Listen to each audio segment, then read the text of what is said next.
Welcome to the Liz McMullen Show. I have my friend Jay on, and we're going to talk about the Hollywood series and also about two short story collections that were continuations or additional stories about standalones or books that you had written in the past. And so, welcome to the show. It's nice to have you on.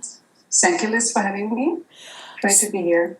So, some authors write standalones, but I see that you write series. Are you more attracted to writing series, or like why are you on book 4 of the Hollywood series? I mean, not that you're like, as a fangirl, and I was saying this off air, but I'll say it on air.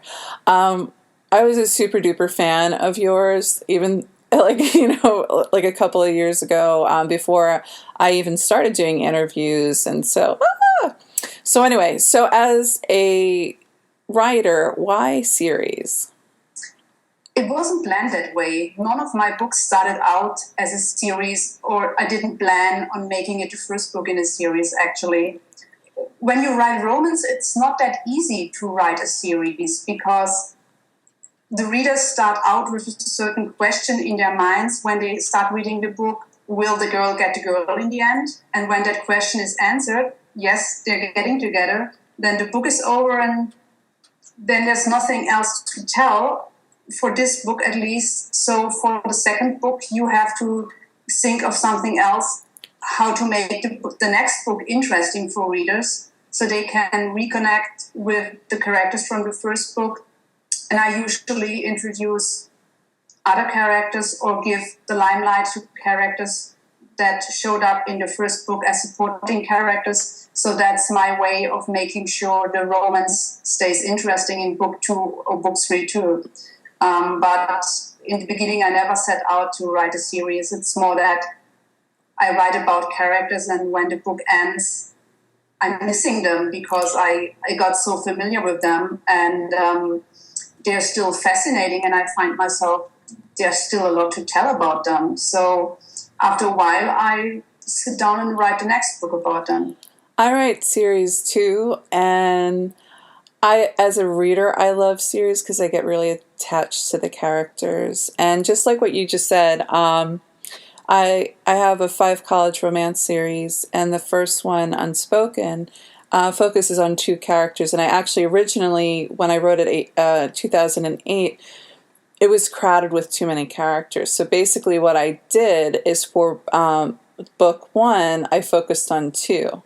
And for book 2, I have a character that was once in my very crowded novel, who will have the limelight, and I know other characters as well. So, because as an interviewer, I'm very unstructured. As a writer, I am very structured. Mm-hmm. I am an outline girl. I have really well developed binders of information on character and plot because that's how I roll. And so because I was teaching myself how to write at the time, and, the advice was to use character profiles and the things that you'd want to keep in the character. Some people call it a character Bible, which is just too weird. I don't know why Bible is anyway, I just think it's weird. And I'm Christian, so it's not like I have any issues with the Bible. I just don't. That's not how I think about it. I call it my binders of women. Do you remember the politician? There was this politician. I think he was a presidential candidate or something like that. And then the question was why he had not hired a lot of women. And he had said that he had binders of women, which he was trying to say that. I see. He was trying to see that. Yes. Okay. So anyway, so binders of women. So anyway, so I have that, and I'm able to, I know where it's going. Mm-hmm.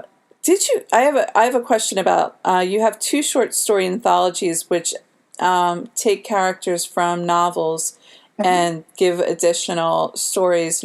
What happens after, or what happened before this book started. Did you write them both in the same year? It was Natural Family Disasters and Beyond the Trail.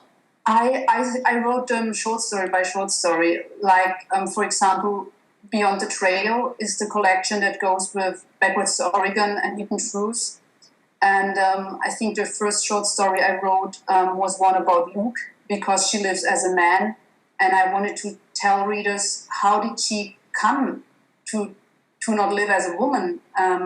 Because in the novel, there was only hints of how she grew up and why she decided to live her life as a man. So I wanted to show how she grew up and how she came to live the life she does. And I think that was the first short story. And then I added one about two of the supporting characters who were very popular with readers, Tess and Frankie. And later, when I wrote the second book, I added a short story about the daughter of Luke and Nora and her love interest.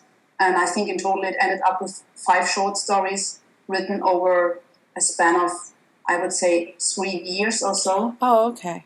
And at first we have brought them out as individual short stories, and then we packaged them into an anthology of their own.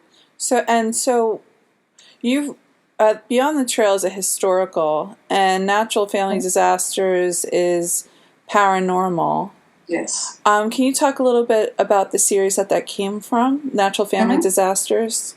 Yeah, that came from my Shapeshifter series. Book 1 is Second Nature, which was first published, I think, in 2009 with Albuk. And now we have a second edition, which is a much better read, if I say so myself, than the first edition, because I learned a lot as a writer in the time in between. And when I joined my new publisher, Ilva Publishing, I entirely revised the whole novel. And so that was the first book in the series. It's about a writer, a human writer. She's writing romance novels and paranormal romance novels. And she gets, in one of her novels, she gets a little too close to the truth for a species of shapeshifters who live their lives hidden. So the human population doesn't know they exist. And suddenly they fear that this writer might know about them. And because she has details in her novels that she shouldn't know at all. And so they send one of their soldiers, Griffin, to investigate and, if need be, to make the writer and the manuscript disappear. Ow. Yeah, so that's the blurb. That was a very great blurb going on there.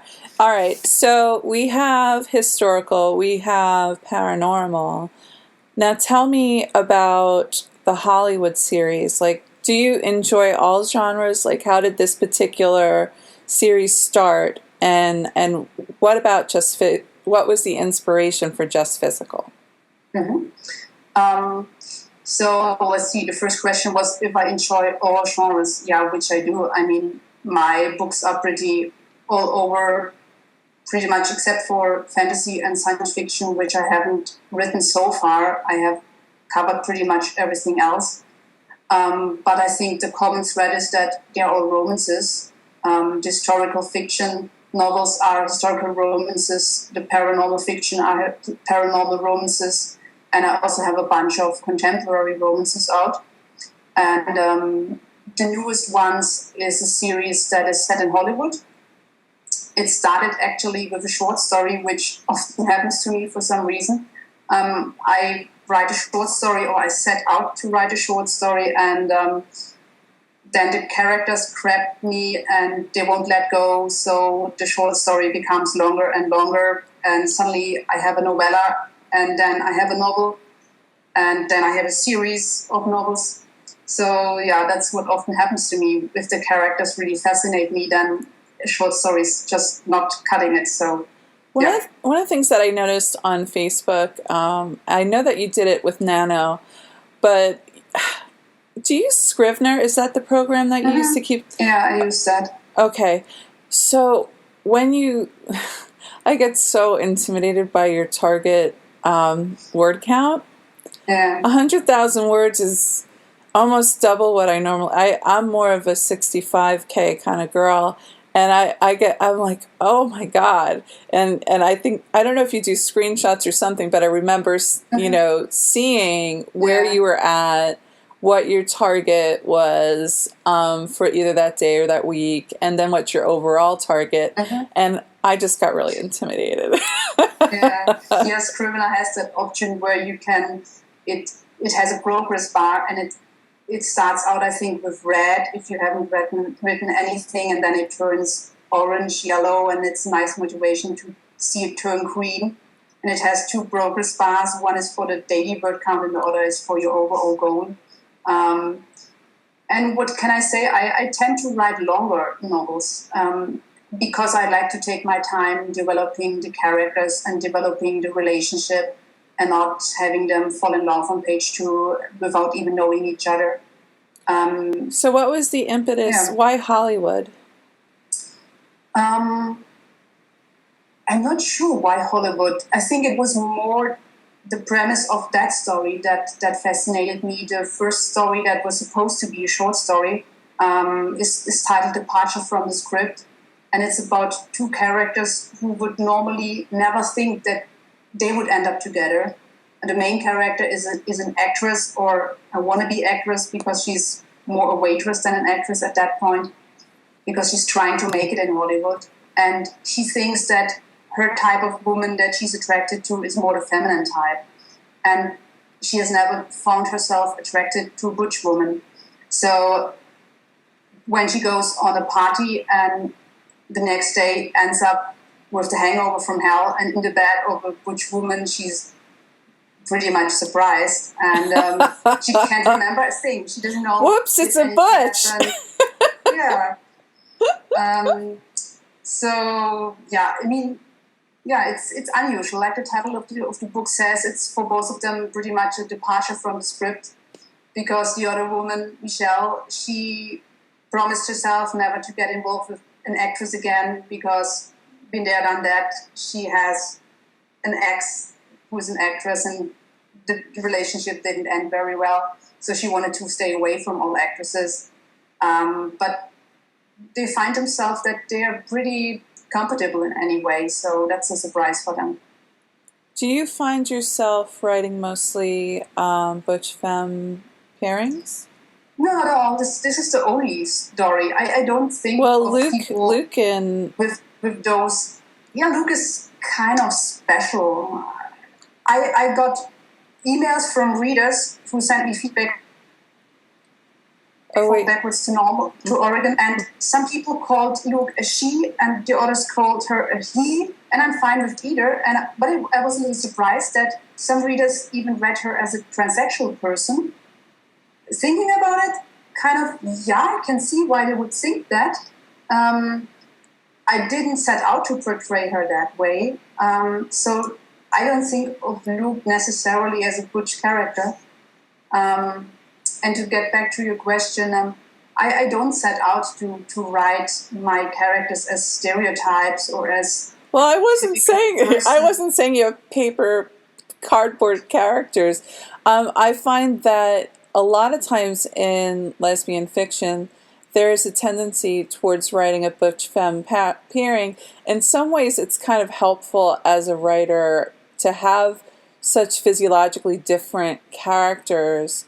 Because when you have love scenes or just scenes between 2 women, if they don't look very different from each other, I mean, it's tedious to constantly have attributions to a particular character. Like, this is, Sarah said, and Sarah said, and Sarah said. So, so that can be problematic, because I've asked other authors about it, like, why always the butch femme pairing? And it wasn't either a political or a sexual thing. It just was a better device. It's very challenging. Yeah. You are an editor. Can you tell me, what is the difference for you when you're between editing an anthology and editing a novel? Obviously, they're different formats, but let's say you're the acquisitions editor. How long would you give a novel? to make a decision about whether or not I'm accepting it or not. Or to even consider it. Sometimes I wouldn't even need to open the novel because you can already tell by the way the email is written that probably you don't want the novel, because the email is written in a very unprofessional way with a lot of spelling mistakes, and some writers are just not aware that this is like applying for a job. It's like a job interview if you send out your novel to a publisher. But of course I still take a look at the novel. Sometimes you just have to read not even a paragraph to know. Usually I read a little bit of the beginning, a little bit of the middle, and a little bit of the end, just to give each manuscript a really fair chance. And if I think, yeah, it looks promising, of course it needs some work, then I take a closer look. But most often I can tell within a few minutes. What if it's promising but is not there yet? What do you do? It depends on how much work it needs. It's either, okay, we accept it, and then it goes through the editing process, or it's, oh my God, this is the core idea is really good, it's original, it could be something, but the writing needs so much work that this person should really go through mentoring or beta reading first, and then I try to give the writer some feedback and not just reject the novel without giving any reasons. And I try to give the writer something that she can use to revise the novel, to improve her writing skills, and then resubmit the novel. So when you're editing, obviously, short fiction, there's a different experience, but I know from the editing that I've done for anthologies, I usually can tell in paragraph 1. Sometimes I'll go to paragraph 8, but I rejected 40 stories for the Laughing Out Loud anthology that I'm currently is in the submissions phase, and some of them were so poorly written. I'm like, I can't believe you sent this. And like one person only gave me a 2-pager, and 2,000 words is the absolute bottom basement. And you know, and in other instances, and this was for the historical anthology, I had a very cleanly written piece by an award-winning author. I was very excited that she submitted, but it completely did not match the call. Yeah. And my feeling is if you don't carefully read the call, and this is a job interview, whether it's a short story or a novel, this is a job that needs to be taken seriously. And we don't have time to give full-on critiques for people who fail to do so. And we also don't have time to give you a shot, It maybe on page 4 or 5 of the novel you really get cooking, but we don't have the time for that, especially for those like yourself and I who also have writing to do and also have other jobs. So, you've done a lot of mentoring and you make yourself highly available. And on behalf of GCLS, we thank you for your generosity. What are some of the things that attract you to mentoring and to continuously put yourself out there and offer your time? I would say 2 things. First, I really enjoy teaching. When I was a psychologist, teaching was part of what I did. And I still enjoy it also to teach other writers writing skills. And editing is partly teaching too. And mentoring, of course, is also. And I love that I'm not just giving the writers something that can help them improve this manuscript, but they learn for the next manuscript and the one after that. So it's something they can use from that novel on until the end of their writing career. And that's what I love about it. And partly it's also because I feel like I would have loved to have a mentor when I was just starting out as a writer, and there was nothing like that available, especially not in German, my native language. There was no network of other writers, no beta readers, no mentors, nothing. So I'm very glad to be able to give back to the community of lesbian fiction authors and to help younger authors or authors who are just starting out in a way that I would have wished that someone would have given me some advice. Hi, folks. This is Lizzie editing. I didn't want to interrupt Jay while she was speaking. There was some auditory anomalies, unfortunately, but I thought what she was saying was valuable enough to leave it in as is. The rest of the recording will be clear and fine. I restarted the call. Thank you for your forbearance. So we're coming to the end of our time together, and I thought it might be nice for you to speak directly to your fans. Like, what's something that you'd like to say to them? Oh, first of all, I would like to say thank you, because my readers are the reason why I get to write full-time, and I'm very grateful for that and for all the support I'm getting over the years. And reviews, a lot of feedback emails or messages on Twitter and on Facebook. So I think I have really great fans, and I'm really grateful to them.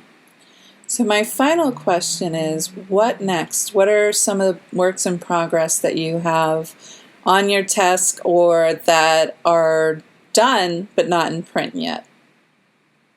Mm-hmm.